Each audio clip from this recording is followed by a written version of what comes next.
Hello guys, आपका study take Maharashtra board में हार्दिक स्वागत है।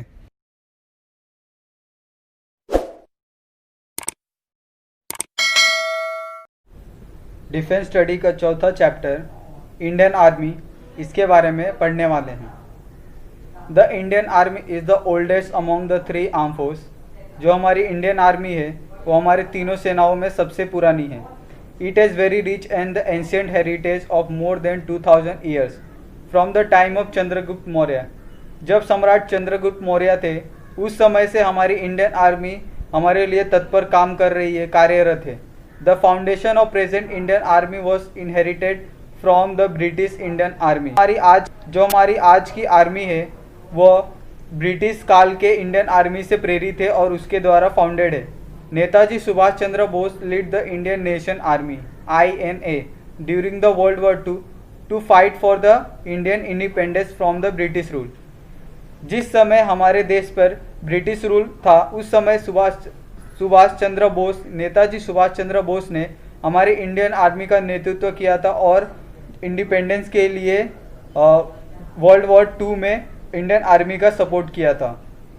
Women also form part of INA। जो हमारी इंडियन नेशनल आर्मी है उसमें महिलाओं का भी बहुत योगदान रहा था। उसमें हमारी कैप्टन लक्ष्मी स्वामीनाथन जो महिलाओं की तरफ से अपना पक्ष रख रही थी। हमारे जो इंडियन आर्मी है उनका हमारे देश के प्रति क्या रोल है और वो हमारे देश के प्रति किन किन चीज़ों के लिए तत्पर रहते हैं। The role of Indian army is so safeguard nation interest from the external aggregation and internal subversion. Toward this is has to be ready to perform the following task. जो हमारी इंडियन आर्मी है जो हमारे देश के बाहर जो external aggregation होते हैं, देश के बाहर जितने भी बाहरी आक्रमण होते हैं या अंदर के जो प्रॉब्लम होते हैं उन्हें सॉल्व करने या उनका निपटारा करने के लिए हमारी इंडियन आर्मी जानी जाती है। उसमें कौन से मेन पॉइंट है जिसके लिए इंडियन आर्मी काम करती है। Go to war, defeat and external aggregation. जो बाहर से आक्रमण जो व्यक्ति करता है या कोई भी प्रॉब्लम बाहर से आती है उसको डिफीट या हराने का कार्य इंडियन आर्मी द्वारा किया जाता है। Strength the internal security management to defeat internal threat. जो हमारी सेना है जो आंतरिक खतरों को हराने के लिए आंतरिक सुरक्षा प्रबंध को मजबूत करती है। Project force wherever and whenever call upon the safeguard and the nation interest. जो भी हमारी कार्यरत इंडियन आर्मी फोर्स है वो नेशन के सेफगार्ड यानी नेशन की सुरक्षा और उसके जो इंटरेस्ट है उसकी क्या भलाई है उसके प्रति हमेशा तत्पर रहती है। To support and peace keeping operation of military assistance for the friendly foreign country. जो बाहर के देश है उनके साथ अच्छे संबंध बने इसके लिए हमारी जो मिलिट्री है या इंडियन आर्मी है उनसे असेसमेंट यानी जो भी कार्रवाई है वो उनके तहत करती है ताकि किसी भी बाहरी कंट्री को कोई प्रॉब्लम ना हो और हमारे देश के रिश्ते अच्छे बने रहें। Render humanitarian association disaster relief and aid to civil authority. जो भी देश में खतरा उत्पन्न होता है या कोई डिजास्टर होता है या जो भी नेचुरल डिजास्टर हो गया उसके प्रति हमारी इंडियन आर्मी हमेशा तत्पर रहती है और मुसीबत में घिरे लोगों को हमेशा बचाने के लिए हमेशा आगे बढ़कर कार्य करती है। अभी हमारे इंडियन आर्मी में commands and control of army. जो हमारी इंडियन आर्मी है उसमें कौन से कमांड होते हैं और उसको कौन कंट्रोल करता है और किसके द्वारा उसमें निर्देश दिए जाते हैं। The Indian army is spread over the 6 operation command based on geography and perceive security threat. जो हमारी इंडियन आर्मी है वो 6 ऑपरेशन कमांड के लिए स्प्रेड की गई है। The command are further divided into 2 to 3 corps. The corps are further divided into 2 to 4 divisions. The divisions are made of the 3 to 4 brigades. Each brigade has the 3 to 4 battalions or regiment under it. A battalion is further subdivided into the companies, platoons and the section, with the section comprising 10 soldiers being the smallest entity.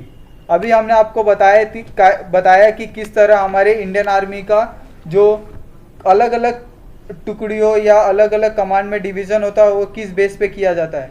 Army head उसके जो head है वो chief of army staff rank general उसके head है और army headquarter है 2 भाग में डिवाइड है। एक operational commands and army training commands.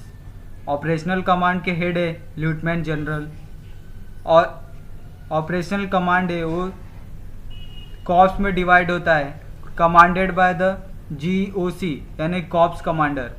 और जो रैंक होता है वो लेफ्टिनेंट जनरल का रैंक उसमें प्राप्त होता है। और जो हमारे कॉर्प्स है वो 3-4 डिवीज़न में डिवाइड होते हैं। उसमें जो उसका रैंक होता है वो मेजर जनरल के रूप में सभी को प्राप्त होता है। और उसके जो हेड होते हैं वो डिविजनल कमांडर होते हैं। और जो कंप्राइजेस ऑफ 3 to 4 ब्रिगेड्स, यानी जो डिवीज़न होता है वो 3-4 ब्रिगेड्स में डिवाइड होता है। और जो उसके ब्रिगेड्स होते हैं उसके जो हेड होते हैं उसको ब्रिगेड कमांडर, और जो उसमें रैंक प्राप्त होता है उसमें ब्रिगेडियर का रैंक प्राप्त होता है। फिर जो ब्रिगेड्स है वो 3-4 बैटेलियंस में डिवाइड होते हैं, बैटेलियंस या रेजिमेंट कह लीजिए। और 3-4 जो बैटेलियन या रेजिमेंट है उसमें जो रैंक प्राप्त होता है वो कॉलोनेल का होता है। और जो उसके कमांडिंग ऑफिसर है वो उसे लीड करते हैं। और जो बैटेलियन है या रेजिमेंट वो 4 राइफल कंपनीज में डिवाइड होता है। आप देख सकते हैं commanded by the company commander, the lieutenant colonel or major. इसमें इन्हें लेफ्टिनेंट कॉलोनेल या फिर मेजर का जो रैंक है वो प्राप्त होता है। और जो राइफल कंपनी हो 3 प्लॉटन्स या में डिवाइड होती है, और वो प्लॉटन्स कमांडर, और उसमें उन्हें रैंक JCO का रैंक प्राप्त होता है। और उसमें जो प्लॉटन्स है वो 3 सेक्शन में डिवाइड होते हैं, और उनमें हविलदार का जो रैंक है वो प्राप्त होता है। और सबसे जो स्मॉलेस्ट कंपोनेंट होता है उसमें सबसे कम 10 सोल्जर होते हैं। अभी हमने आर्मी हेडक्वार्टर के पहले भाग का देखा। अभी दूसरे भाग जो आर्मी ट्रेनिंग कमांड, उसमें जो ट्रेनिंग एस्टेब्लिशमेंट होता है, जो ट्रेनिंग की नींव रखी जाती है या ट्रेनिंग करवाई जाती है, उसके 2 भाग होते हैं, एक कैटेगरी 1 एक कैटेगरी 2। कैटेगरी 1 में कमांडेड बाय लेफ्टिनेंट जनरल, जो लेफ्टिनेंट जनरल होते हैं उनके द्वारा वो कमांड किया जाता है। और इसमें मेजर जनरल जो का महत्वपूर्ण रोल होता है। और दूसरे कैटेगरी में commanded by the major general, एक में लेफ्टिनेंट जनरल थे, एक में मेजर जनरल, और इसमें ब्रिगेडियर द्वारा सभी जो कमांड होते हैं वो नियंत्रित किए जाते हैं। अभी हम देखेंगे कि area of responsibility of geographical command. Geographical area के हिसाब से जो हमारे कमांड से या जो हमारी आर्मी है जिनका अलग अलग उसमें डिवीज़न है या अलग अलग उन्हें डिवाइड किया गया है, वो क्या कौन कौन से कार्य करते हैं। पहला हमारा है नॉर्थर्न कमांड। नॉर्थर्न कमांड में हम देख सकते हैं northern command is headquarter in Udhampur.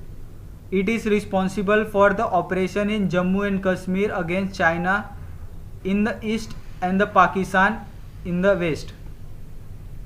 अभी हमारे ईस्ट में चाइना है और वेस्ट में पाकिस्तान है। ये दोनों शत्रु देशों की रक्षा, ये दोनों जो शत्रु देश है उनसे हमारी रक्षा के लिए हमारे जो नॉर्थर्न कमांड है वो हमारे देश के लिए तत्पर कार्यरत होते हैं। उसी तरह हमारा वेस्टर्न कमांड है। Western command is headquarter in Chandigarh. It is responsible for operation in Punjab, Himachal Pradesh against China in the east and the Pakistan in the waste.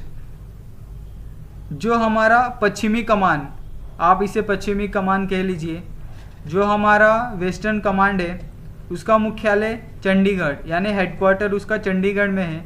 यह पंजाब में सचिवालय के लिए जिम्मेदार है और पश्चिम में चीन के खिलाफ हिमाचल प्रदेश और पश्चिम में पाकिस्तान के खिलाफ कार्य करता है और उनसे हमारी रक्षा करता है।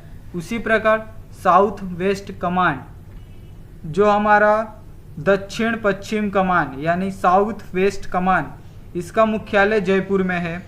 इसके लिए जिम्मेदार होता है जो हमारा साउथ वेस्ट कमांड होता है। और ये कौन से ऑपरेशन करता है, जैसे सेंट्रल राजस्थान हो गया या फिर हरियाणा हो गया, इसके लिए ये साउथ वेस्टर्न कमांड कार्य करता है। उसी तरह southern command is headquarter in Pune. It is responsible for operation in south Rajasthan, Gujarat, Maharashtra, Goa, Karnataka, Kerala, Tamil Nadu, Telangana and Andhra Pradesh. ये जितने भी राज्य हैं, गुजरात, महाराष्ट्र, गोवा, कर्नाटक, केरला, तमिलनाडु, तेलंगाना एंड आंध्र प्रदेश, इसके लिए संचालन करती है और उनकी रक्षा के प्रति जिम्मेदार होती है। उसी तरह सेंट्रल कमांड, जो central command is headquarter in Lucknow, it is responsible for operation in Uttarakhand, Uttar Pradesh, Bihar, Madhya Pradesh, Odisha, Jharkhand and Chhattisgarh. Uttarakhand against China in the north, as also security along the Indo Nepal border with the UP and Bihar. ये इतने जितने भी राज्य हैं उनके लिए कार्य करने के लिए तत्पर रहती है। और उत्तराखंड अगेंस्ट चाइना, जो उत्तराखंड से लगते हुए चाइना का बॉर्डर है, वहाँ पे सेंट्रल कमांड कार्य करती है। और जो हमारा इंडो नेपाल बॉर्डर जो यूपी और बिहार से लगता है, उसके बॉर्डर के तहत वो हमारे जो सेंट्रल कमांड के ऑफिसर है वो कार्य करते हैं। उसी प्रकार हमारा eastern command is headquarter in Kolkata.